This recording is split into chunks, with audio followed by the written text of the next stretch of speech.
Hoy, en Renovando tu Mente, Cuando el resplandor de la gloria de Dios se revela con claridad, ¿quién necesita una bombilla? El lugar está perfectamente iluminado por el resplandor de la gloria de Dios y el Cordero. Ese es el sabor que Pedro, Jacobo y Juan están experimentando aquí en el monte de la Transfiguración. John Owen dijo una vez que uno de los mayores privilegios de los creyentes es contemplar la gloria de Dios. Gracias por escuchar Renovando tu Mente con el Dr. R.C. Sproul. Hoy continuamos con el 6º episodio de la serie de enseñanza titulada ¿Qué hizo Jesús? En esta serie vemos que lo que Cristo hizo en la tierra es tan importante como lo que logró en la cruz.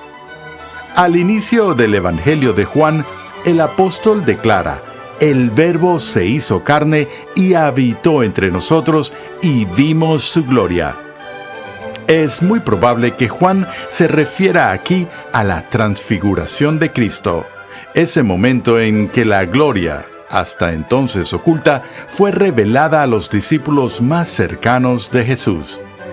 Pero, ¿qué podemos aprender de la transfiguración de Jesucristo? Acompáñame al salón de clases a escuchar al Dr. R.C. Sproul mientras describe el momento en que Pedro, Jacobo y Juan contemplaron la gloria radiante de su Maestro. En esta sesión, al continuar con nuestro estudio de la obra de Cristo, vamos a dar una especie de salto largo en el tiempo. Vamos a pasar del registro de la tentación de Jesús en el desierto, en el inicio de su ministerio terrenal, y avanzar hasta la transfiguración que sucede muy cerca del final de su vida. Y quizás se pregunten, entonces, ¿eso significa que todo lo que sucedió entre su tentación y la transfiguración no tenía sentido? Claro que no. Una de las razones por las que quiero que veamos la transfiguración es personal y subjetiva. Siempre he dicho que si hubiera tenido la oportunidad de haber sido testigo ocular de algo en la vida de Jesús, obviamente me habría gustado ser testigo ocular de la resurrección. Pero además de eso, lo único que hubiera querido ver más que cualquier otro suceso con mis propios ojos fue la gloria de Cristo en su transfiguración. Porque ese episodio no solo nos da más información sobre Jesús, sino también nos comunica algo de vital importancia para el ministerio que llevó a cabo. Durante su ministerio terrenal, la mayor parte del tiempo se enfocó en la predicación, la enseñanza, principalmente sobre la venida del reino de Dios y la sanación de los enfermos e incluso en algunos casos de quienes ya habían muerto. Pero una de las principales responsabilidades de Jesús en su encarnación era manifestar, mostrar la gloria misma de Dios. Y esto es lo que le sucede aquí a una pequeña audiencia de 3 hombres, Pedro, Jacobo y Juan, que son conocidos como el círculo íntimo de los discípulos de Jesús. Permítanme darles la versión de Mateo sobre este evento. En Mateo 17, escribe: 6 días después, Jesús tomó con él a Pedro, a Jacobo y Juan su hermano, y los llevó aparte a un monte alto. Delante de ellos se transfiguró, y su rostro resplandeció como el sol, y sus vestiduras se volvieron blancas como la luz. En esto se les aparecieron Moisés y Elías hablando con él. Entonces Pedro dijo a Jesús: Señor, bueno es que estemos aquí. Si quieres, haré aquí 3 enramadas, una para ti, otra para Moisés y otra para Elías. Mientras estaba aún hablando, una nube luminosa los cubrió, y una voz salió de la nube diciendo: Este es mi Hijo amado, en quien yo estoy complacido. Óiganlo a él. Cuando los discípulos oyeron esto, cayeron sobre sus rostros y tuvieron gran temor. Entonces Jesús se les acercó y tocándolos, dijo: levántense y no teman. Y cuando alzaron sus ojos, no vieron a nadie, sino a Jesús solo. Ahora, si recuerdan, cuando vimos el inicio de esta serie en la encarnación, mencioné que hubo una progresión general en la vida de Jesús que pasó de la humillación a la exaltación, y que en su mayor parte la deidad que él compartió con el Padre y el Espíritu desde la eternidad estaba encubierta, estaba oculta, estaba escondida detrás del velo de su naturaleza humana. Pero ahora, cuando Jesús estaba por concluir su ministerio público, el cual tuvo lugar principalmente en Galilea, y está a punto de dirigirse hacia Jerusalén, sabiendo muy bien lo que le esperaba allí en cuanto a sufrimiento y muerte, lo cual acababa de anunciar a sus discípulos en Cesarea de Filipo, antes de iniciar la caminata a Jerusalén, se aparta a un monte alto con Pedro, Jacobo y Juan, y se nos dice que mientras ellos, los cuatro que estaban allí, Jesús se transfiguró ante sus ojos. ¿Qué significa eso? La palabra que se traduce como transfiguró proviene de una forma de la palabra griega metamorfo. Y tenemos una palabra en español que viene directamente de ahí, es la palabra metamorfosis. Hablamos de metamorfosis en este mundo cuando vemos al gusano hilando un capullo y después de una temporada pasa por un cambio radical en su forma y lo que emerge del capullo es la hermosa mariposa. Por lo tanto, lo que la transfiguración es o la metamorfosis es fundamentalmente una alteración, un cambio de la forma externa. Y el cambio que sucede ahora en la forma de Jesús, que es visto por estos tres discípulos,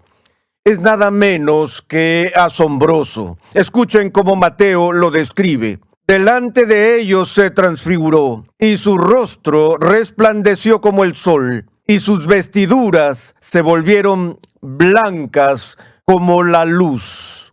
Lo primero que dice tiene que ver con su rostro, su semblante. Empezó a brillar, empezó a irradiar. Había una cierta refulgencia de gloria que ahora aparecía. Era mostrada justo delante de sus ojos. Ellos ven el rostro de Jesús empezando a resplandecer con tal intensidad que es tan brillante como el sol. No sé qué provoca en tu mente escuchar esa descripción, pero pienso en algunas situaciones de la historia redentora. Primero, ese momento en el Antiguo Testamento cuando Moisés suplicó a Dios por una oportunidad de tener la visio Dei, la gran visión, la visión de Dios mismo. Moisés había sido testigo ocular, por supuesto, de esa zarza que ardía, que no se consumía. Moisés había sido testigo ocular de la milagrosa liberación de los carros de Israel en el Mar Rojo. Él había visto lo que Dios había manifestado en su gloria chequina, cuya magnitud era abrumadora. Pero cuando subió al monte pidió lo más grande, dijo: oh Señor, ahora, por favor, déjame ver tu rostro. ¿Se acuerdan? Dios dijo: no, Moisés, tú sabes que no puedes. Te diré lo que haré. Cortaré una hendidura aquí en la peña y te pondré en la hendidura de la peña y pasaré y dejaré que mis espaldas, literalmente las partes traseras del Señor, pasen junto a ti y te daré una visión momentánea de mi espalda, pero mi rostro no lo verás, porque fue escrito que ningún hombre puede ver a Dios y vivir. Y así Dios hizo lo que prometió y pasó junto a Moisés mientras Moisés estaba escondido allí en la hendidura de la peña. Y todo lo que Moisés vio fue la parte trasera de la gloria refractada de Dios. Y de repente el rostro de Moisés empezó a resplandecer con tal intensidad que cuando bajó del monte tuvo que cubrirlo porque la gente estaba aterrorizada por lo que veían. Lo que sabemos sobre ese episodio es que la gloria de Dios que irradiaba de una manera tan brillante desde el rostro de Moisés era una gloria reflejada, era un eco de la propia gloria de Dios. No vino del interior de Moisés, vino de la espalda de Dios. Pero lo que está sucediendo ahora en la transfiguración no es un caso en el que Jesús ahora esté reflejando la gloria de Dios. Esta luz más brillante que el sol, que resplandece en su rostro, emana de su interior, no rebota en él, está en su propio ser. Esta luz se origina y emana de su deidad. Recuerden cuando el autor de Hebreos escribió su epístola y habló de Cristo. Dijo que Él era la imagen expresa de su persona, es decir, de Dios, y el resplandor mismo de su gloria. Ahora piensen en eso por un minuto. Que Dios el Padre se manifiesta a lo largo de la historia bíblica con esta gloria cegadora de la nube de Chequina. Esa gloria que estalló en los campos de Belén cuando los ángeles vinieron a anunciar el nacimiento de Jesús. Esa gloria de Dios que resplandeció alrededor dejando al pueblo aterrado. Esa gloria de Dios que el autor de Hebreos dice que encuentra su resplandor en la segunda persona de la Trinidad, que Cristo es el resplandor de la gloria de Dios. Me refiero a que este momento nunca fue olvidado por los apóstoles. Juan empieza su evangelio con el prólogo diciendo que al principio existía el verbo y el verbo estaba con Dios y el verbo era Dios, etc. Y luego cuando llega la encarnación, el verbo se hizo carne y habitó entre nosotros y vimos su gloria. Pedro hace referencia a la misma visión de la gloria en el monte que él tuvo la oportunidad de ver. Pensemos en Pablo, en el camino a Damasco. Y en el camino a Damasco, mientras se movía con rapidez para llevar a cabo la persecución en contra de Cristo y en contra de su iglesia, de repente fue cegado por esta gran luz, más brillante que el sol de mediodía, y es tumbado al suelo y oye la voz que le dice: Saulo, Saulo,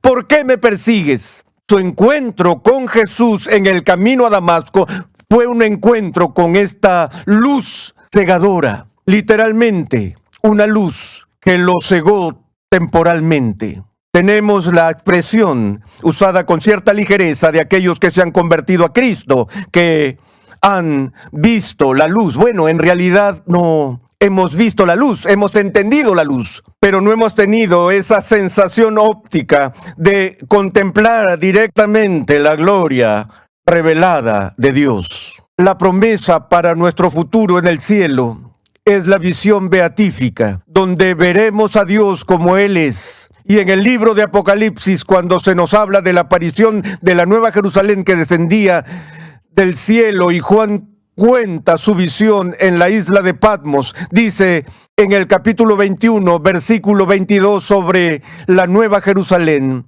no vi en ella templo alguno, porque su templo es el Señor, el Dios Todopoderoso, y el Cordero. Y la Nueva Jerusalén, la ciudad, no tenía necesidad de sol. ¿Te imaginas que en la nueva ciudad el sol no brilla en lo absoluto? No hay luna, no hay linterna, no hay lámpara. Parece que Juan está a punto de describir un lugar de terrible oscuridad, donde no hay luz en lo absoluto, pero explica por qué no hay sol y por qué no hay luna y por qué no hay lámpara en la Nueva Jerusalén. Porque la ciudad no la necesita, porque la gloria de Dios la ilumina y el Cordero es su luz.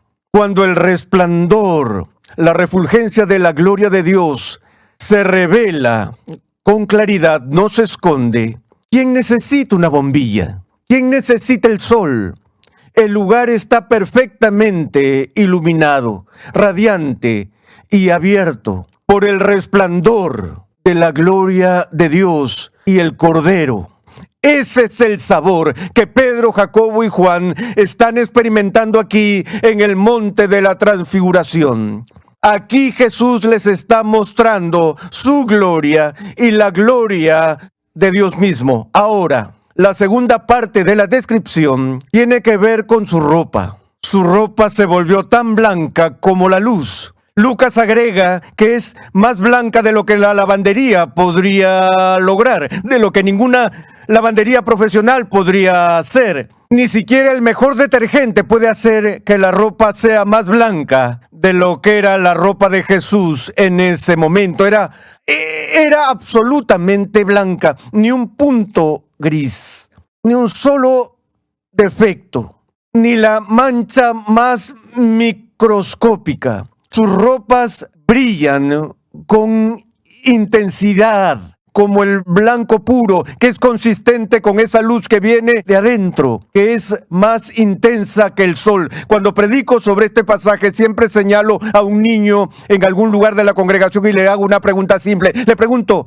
¿de qué color es un limón? ¿De qué color es una naranja? Es demasiado fácil, así que le digo, ¿de qué color es un limón? Y todos los niños pequeños lo entienden, dicen, el limón es amarillo. Bien, ¿de qué color es cuando las luces se apagan? ¿De qué color es en la oscuridad? Y empiezan a pensar y quedan inmersos en una investigación filosófica antigua sobre las cualidades primarias y secundarias. Es decir, asumen que ese limón sigue siendo amarillo cuando las luces se apagan. Decimos que el color no es una cualidad primaria, es una cualidad secundaria. No es algo que es inherente, que habita dentro del objeto, sino que el color que experimentamos en este mundo es el resultado del resplandor del sol. Y los colores que vemos son los colores que no se absorben, sino que se reflejan desde el arco iris. Así que todo en sí mismo es incoloro. Y si existe la ausencia de color, todo lo que obtienes es negro. Y si tienes el reflejo de todo color, es absolutamente, perfectamente blanco. Por lo tanto, ves la relación entre la luz y el color. La luz emana del interior de Cristo y sus ropas lo demuestran al empezar a resplandecer en esta experiencia metamórfica de la blancura pura e inmaculada. Mi novela favorita alguna vez escrita es del autor Herman Melville, llamada Moby Dick. Mi capítulo favorito que he leído en inglés es el capítulo de este libro llamado La blancura de la ballena, en el que Melville explora las muchas formas en que la blancura se convierte en un símbolo de la experiencia humana, el símbolo del fantasma, el gran tiburón blanco, que es un símbolo del terror, la blancura de la virginidad y de la pureza.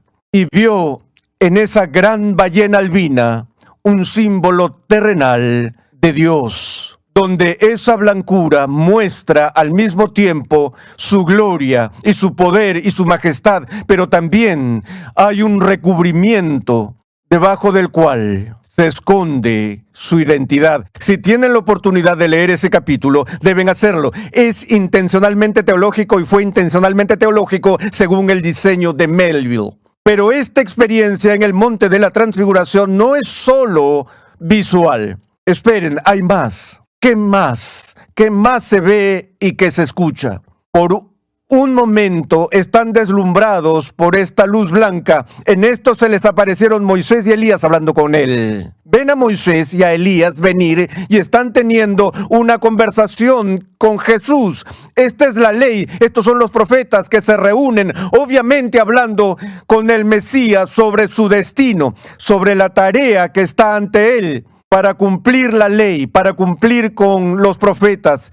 Este hombre de gloria debe sufrir y morir. Y esto es más de lo que Pedro puede soportar. Y dice, Señor, wow, un momento, esto es fantástico. Quiero quedarme aquí para siempre. Quiero disfrutar de esta experiencia espiritual. Construyamos 3 tabernáculos, uno para ti, otro para Moisés y otro para Elías, y pasemos un rato aquí en el Monte de la Transfiguración.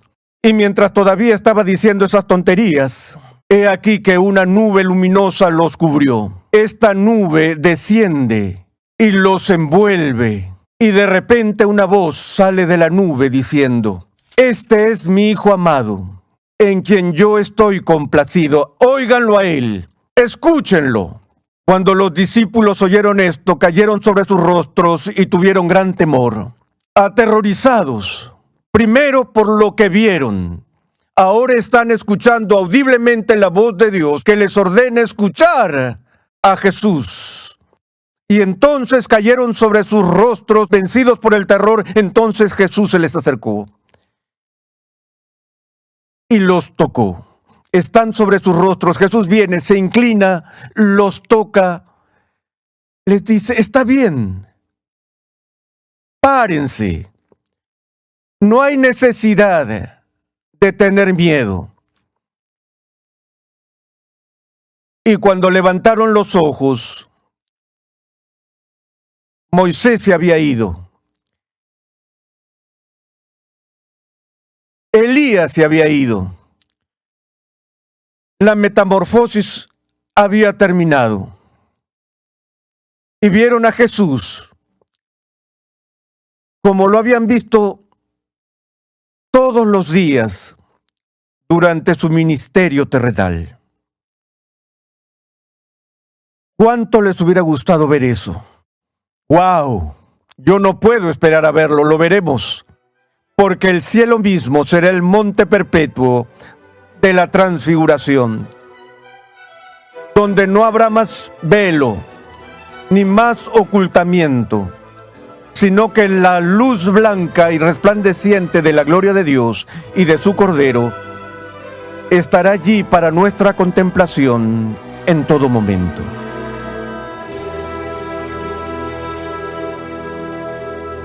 ¿Podrías imaginarte estar allí aquel día?